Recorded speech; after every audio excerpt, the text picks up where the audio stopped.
Now, new Creamy Prom, the first and only permanent with homogenized waving cream. And White Rain, the rainwater soft lotion shampoo that leaves your hair sunshine bright, present Our Miss Brooks, starring Eve Arden. It's time once again for another comedy episode of Our Miss Brooks Transcribed. But first... It's creamy, creamy, creamy. Imagine a home permanent that actually waves new softness and manageability right into your hair. It's new Creamy Prom, the first and only permanent with homogenized waving cream. Completely new, completely different from ordinary drippy waving solutions that often leave your hair dry, frizzy, hard to manage. New Creamy Prom is rich with costly conditioning ingredients. It pours like thick cream. It's creamy, creamy, creamy. New Creamy Prom actually waves new softness and manageability right into your hair. Gives you a complete hair beauty treatment as you wave. New Creamy Prom is guaranteed to leave your hair in better condition than any other permanent. And it's so easy. It's easy, easy, easy. Smooth it on, roll it up. You've got yourself a prom. No dripping, no rinsing, no timing, no messy neutralizer. No other permanent is so easy. It's easy, easy, easy. So if you want new softness and manageability waved right into your hair, get new Creamy Prom with homogenized waving cream. And even if you're in between permanents, don't wait. Get the new Creamy Prom End Curl Kit right now. It's creamy, creamy, creamy. Look for the brand new package, new Creamy Prom.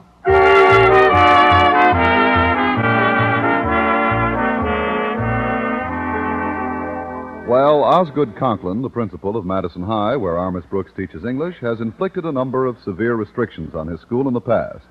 Last week, he set up a series of petty offenses for which his students and faculty were to be fined. Of course, these fines were purely voluntary. Yes, like income taxes. I was telling my landlady about his latest injustice last Thursday at breakfast. Of course, Mrs. Davis, the fines all go into a fund which will be used to buy a brand new statue for the library. What kind of a statue? A statue of the man who Osgood Conklin admires and respects more than anyone else in the world. Who's that? Who else? Osgood Conklin. You see, when he first thought of the idea, he put a receptacle in the hall for donations marked Osgood Conklin Bus. But at the end of the day, he found 6 notes in it reading, "You said it." That was what gave him the idea for the carelessness code. Leave it to Osgood. You don't have to leave it. He takes it. What bothers me most, though, is the way he takes it. Every time he catches somebody committing one of the offenses, which he makes up as he goes along, he rattles a tin can and says, "Feed the kitty, feed the kitty." Has he caught you yet, Connie? Has he? I've fed the kitty so often I feel like a tall mouse. Take last Tuesday, for instance. I happened to run into Mr. Boynton in the hall.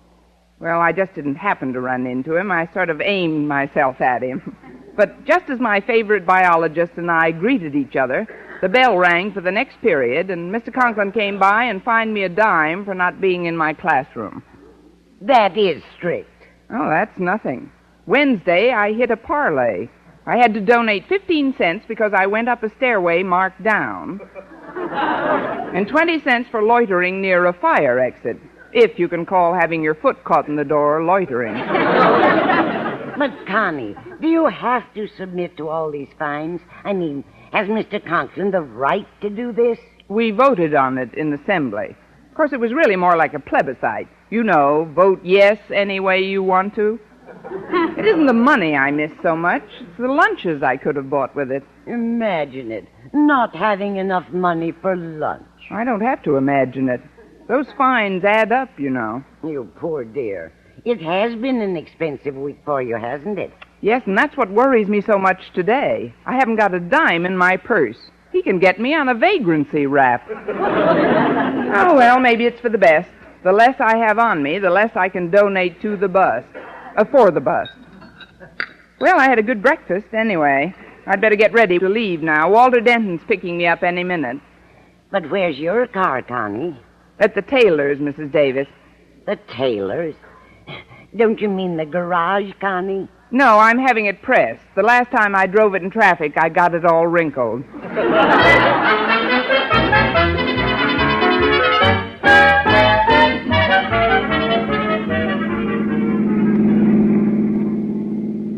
I'm glad you called for me promptly today, Walter. The Conklin Code provides a stiff fine for tardiness. Believe me, Miss Brooks, my punctuality was not inspired by purely altruistic motives. I don't like the way things are going at Madison High. This Conklin Code is nothing but medieval tyranny. The entire code's founded on injustice. Miss Brooks, I've talked it over with the other kids at school, and we've appointed you our leader. Me? You are the logical member of the faculty to cross swords with Mr. Conklin. Oh, now, wait a minute, Walter. I've crossed swords with Mr. Conklin often enough to know that all you can get out of it is a bent sword. You can't avoid this responsibility, Miss Brooks. We've got to fight fire with fire. You are the knight we have chosen to slay the dragon. Oh, I'm sorry, Walter, but my card in the Dragon Slayers Union has expired. Besides, the bust is supposed to be finished by tomorrow. Yeah, but how do we know there's enough in the kitty to pay for it? Oh, here's the school. Did I stop too suddenly for you? Oh, not at all. I always like to kiss the windshield goodbye. Oh, before I let you out, I'd like to ask another favor, Miss Brooks. Would you please hold this 40 cents for me? 40 cents? Yeah, it's my lunch money. I don't want to have it on me in case Mr. Conklin finds me for breaking some rule he makes up right after I've broken it. Yeah, just put it in your purse for me, will you? All right, Walter. Added to what I've got in there now, it totals one broken watch crystal and 40 cents. Yeah, I'll find a place to park. You go on in, Miss Brooks. All right, Walter. And thanks for the lift. Maybe I'd better tiptoe past Mr. Conklin's office.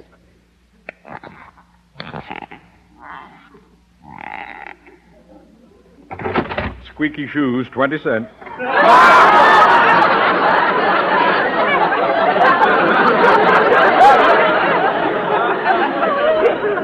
But Mr. Conklin... Come on, Miss Brooks. Feed the kitty, feed the kitty. Please, Mr. Conklin, we've got to talk this thing over. Very well. Would you like to step into my office? Thank you. Wouldn't you like to sit down? Yes, I would. I thought you would. That'll be 10 cents for not going straight to your first class. Come on, Miss Brooks. Feed the kitty, feed the kitty. Well, that's what I wanted to talk to you about, Mr. Conklin. Many of the students are getting a little tired of your carelessness code. Oh? Is this insubordination? About a nickel's worth, yes. I'm surprised at you, Miss Brooks. Don't you realize where this money's going? Yes, Mr. Conklin, it's going into a statue. Not just a statue, Miss Brooks. Rather, the statue, which will serve as an inspiration to unborn generations of Madison High students. Then why not let them pay for it? I mean, just where are you going to put this statue, Mr. Conklin? Why, in the school library, of course. On that lovely mahogany pedestal that overlooks the entrance. You mean next to the bust of Julius Caesar? Instead of it, Miss Brooks. Before the Board of Education takes their next inventory, Caesar may meet with an accident. That's possible. He met with one before. No, I mean the statue, Miss Brooks. Who knows? Inadvertently, it might be severely damaged. Why, Mr. Conklin, you're not thinking of... Not out loud, I'm not. Oh, before I forget, Miss Brooks, I want you to straighten out the records in the library at once. Walter Denton's been acting as school librarian for the past few weeks, and needless to say, he's made a mess of everything. But, Mr. Conklin, my regular school duties are quite enough to keep This won't interfere with your school duties, Miss Brooks. I hereby grant you permission to attend to this matter after school hours. Why, Mr. Conklin, how charming of you. But about this carelessness code... Oh, thanks for reminding me you owe me 30 cents.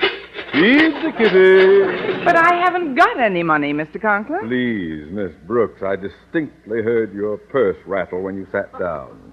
Oh, well, I might as well add embezzling to my other crimes. Here you are, Mr. Conklin. But, Miss Brooks, I only asked for 30 cents. You put 40 in the kitty. Well, hang on to it, Mr. Conklin. I'll try my best to earn another fine before the day is out.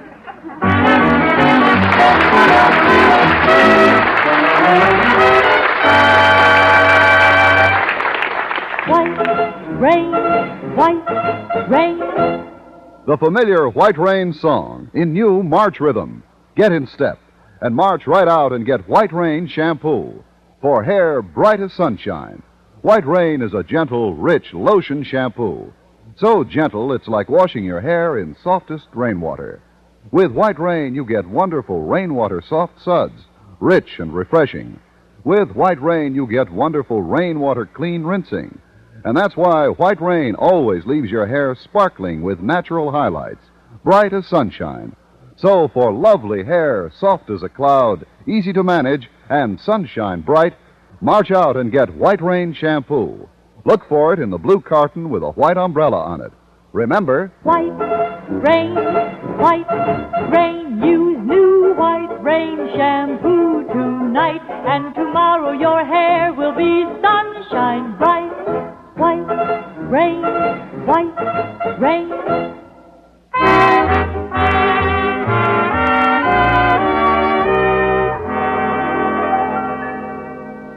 It has always been my experience that nothing stimulates the appetite quite as much as an empty pocketbook. It was with this poignant thought in mind that I entered the cafeteria at lunchtime and joined Mr. Boynton at his well-laden table. Oh, Miss Brooks, you haven't brought anything with you. Can I get you anything? No, thank you, Mr. Boynton. Well, I hate to just sit here and eat all this roast beef and French fried potatoes and baked beans. Isn't there something I can do for you? No, thanks. Just let me sit here and inhale. You see, I'm on sort of a diet, Mr. Boynton. I don't know why you have to diet. I'll bet most women wish they had your figure. I wish they did, too. They could feed it better. How is the beef with that barbecue sauce on it? Delicious. Uh-huh. Would you like a taste, Miss Brooks? Oh, well. Oh, I'm sorry. If you're on a diet, I'd better not tempt you. Oh, tempt me, tempt me. No. No, I know how difficult it is sometimes to stay on a Well, diet. put some of that meat on this fork, or I'll spear it from here. There. That is good. Of course, to me, roast beef is good with or without barbecue sauce. Oh, to me, too. Oh, really? Oh, I'm the one school teacher who offers proof positive. Pass some over without the sauce. Here you are, Miss Brooks. Oh, say, that is good meat. It's a funny thing about tasting roast beef plain. You forget how it tasted with the barbecue sauce on it. Why, Miss Brooks, you don't really want another... All right. Here you are. Oh. Gosh, Miss Brooks, one would think you hadn't had any lunch all week. One would be on the right track. There you go. Kidding me again. Oh, what a sense of humor. Oh, yeah. Hunger is a scream.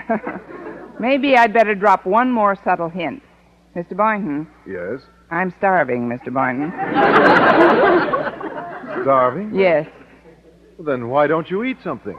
Why don't I... Well, I'm against all these diets women inflict upon themselves. Mr. Boynton, I haven't eaten any lunch today because I don't have the money to buy any. You don't? No. Well, where is all your money? I'm land poor. Land poor? If the Conklin carelessness code continues, I'll land in the poorhouse. Look, Mr. Boynton, I never borrow money if I can help it. Oh, I know you don't, Miss Brooks. I think that's one of your most admirable traits. Why, many's the time I've been tempted to offer you some financial assistance. But I've always said to myself, don't you dare, Boynton. Miss Brooks is proud and resourceful. She'll come through, somehow. That's what you said to yourself, huh? Yes, indeed. You've got to be more careful who you talk to. Listen, Mr. Boynton, it's getting pretty close to the end of lunch period. I'd just like a small bite, so that's all I'll put on you. I mean, could you lend me 25 cents? 25 cents? Why, of course, Miss Brooks. Here you are. Oh, thanks. I'll pay you back just as soon as I... Oh, don't worry about paying me back. Any time tonight'll do. Tonight? Have we got a date for tonight? Oh, didn't I tell you? I've got tickets for the band concert on the mall. I thought we'd spend the afternoon in the park, then have some dinner and dance and take in the concert. How does that sound to you? Oh, listen, 2 bits, too? It sounds wonderful, Mr. Boynton. I'll just get a sandwich or something and come right back to the table. All right, Miss Brooks. I'd better hurry. It's almost The end of lunch period. So it is, Miss Brooks. Mr. Conklin. And if memory serves, you were supposed to be straightening out the library records after lunch. Is that correct? Oh, yes, Mr. Conklin, it is, but I've got an important engagement I'd like to keep this afternoon. It isn't always what we'd like to do that matters, Miss Brooks. You volunteered to work in the library, and that's where you'll have to spend the afternoon. But, Mr. Conklin... Unfortunately, while you were standing here chattering, you've incurred another fine for tardiness. Tardiness? That'll be 25 cents, Miss Brooks. Feed the kitty, feed the kitty.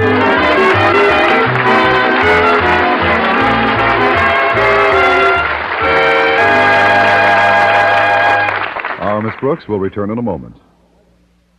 Imagine yourself in prison, locked away from all that makes life worth living, from all news of the outside world as well. Imagine then what it would mean to hear a voice speaking directly to you, telling you you were not forgotten, and how you might possibly find freedom again. Imagining all this, you have some idea what it is like to live in one of the countries behind the Iron Curtain, and then hear the voice of Radio Free Europe.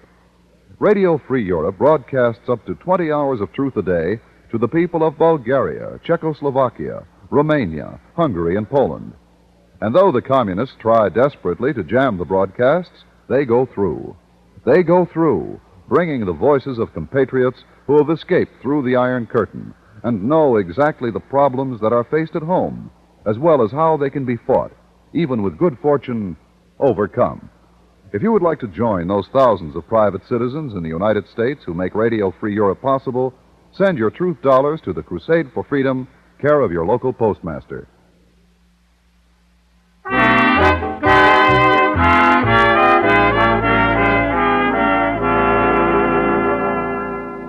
After what I laughingly called my lunch period, I joined Walter Denton in the school library to help him straighten out the card files.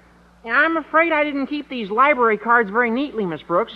They're pretty thoroughly scrambled. If I had some catsup, I'd have had them for lunch. Now, you'd better let me straighten these cards out myself. You find something else to do. Yeah, okay, Miss Brooks. Yeah, I'll grab a rag and dust off old Marblehead. Old Marblehead? That's what we call this statue of Caesar, because his head's made out of marble.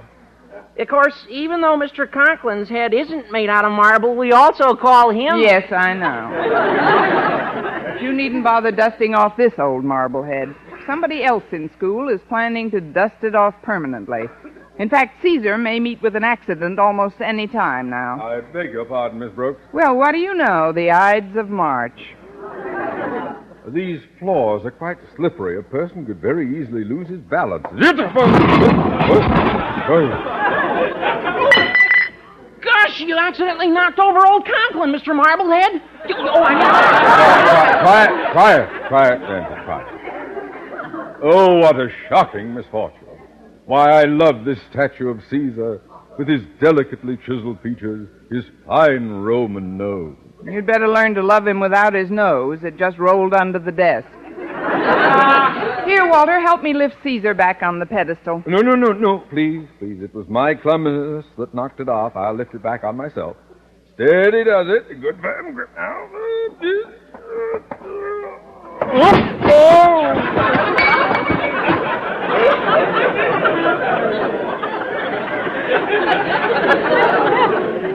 Walter. Yes, Miss Brooks?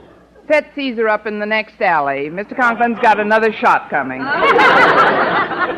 Well, I dropped in to inform you, Miss Brooks, that thanks to your last contribution, my statue has been paid for in full. It will be delivered tomorrow morning and unveiled at noon. I shall want it kept under cover until we... Denton, what are you stuffing into that canvas bag? The things that are Caesar's, Mr. Conklin. His ears and his nose. Also the rest of him. I figured I could take it over to the shop and patch it up a little if you... Just leave it where it is, Denton. You see, Miss Brooks, we have only the one pedestal. Haven't we just? And since Julius has been so brutally damaged... Oh, he won't be damaged anymore, Mr. Conklin. I'll see to that. This statue is school property, and if anyone tries to injure it in any way, I'll report him to the student council and the Board of Education.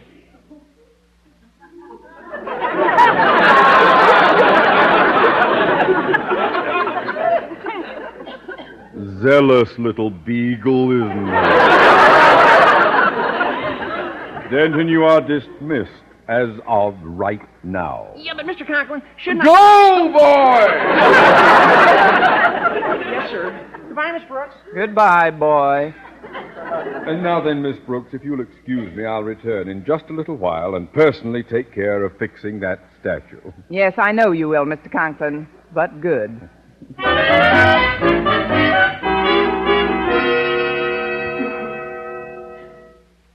Pardon me, Miss Brooks, but where shall I put this statue? Statue? Oh, just put it on the desk here for now. Well, if it isn't old Marblehead II. That's a pretty good likeness of Mr. Conklin, isn't it? If you like Mr. Conklin's likeness, yes. But this wasn't supposed to be delivered until tomorrow. I know, but the custodian just told me they wanted to surprise Mr. Conklin. Is there any place we could hide it temporarily? Hide it? Why, yes.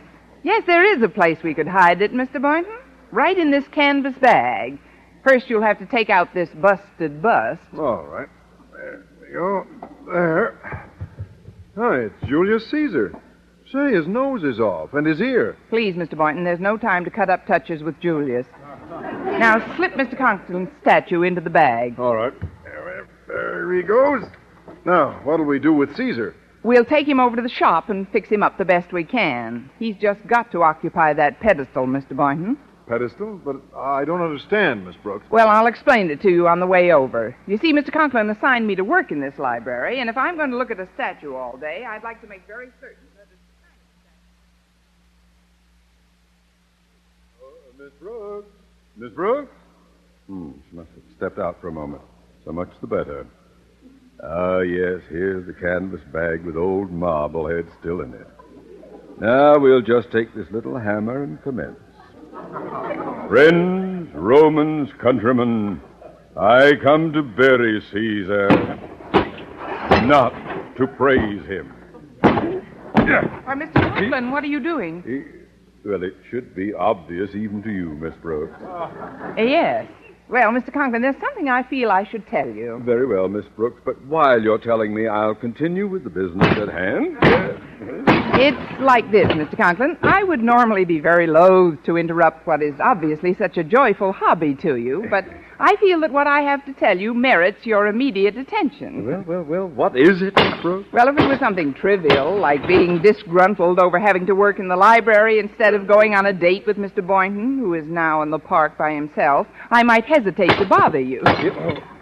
What are you driving at, Miss Brooks? Well, the main point is that I'd like to get across to you, Mr. Conklin. I have absolutely no hard feelings toward you, and I trust you have none toward me. None whatsoever? Good. Now, open the bag. Open the bag? Yes, Mr. Conklin. I'm afraid you'll find you've pulverized the wrong statue. You see, your statue arrived earlier, and we wanted to surprise you, so we put it in that bag. What? I'm in here?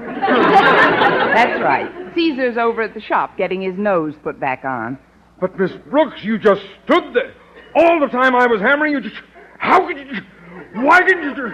You should have... Please, Mr. Conklin, remember your role. But what'll I do? What'll I do when the Board of Education comes to take inventory? What will I put on that pedestal? Oh, calm down, Mr. Conklin. I just found out it'll only cost $15 to repair the bust of Caesar. $15? Yes, and I've thought of a delightful way to collect the money. Really? How, Miss Brooks? Feed the kitty, Mr. Conklin. Feed the kitty.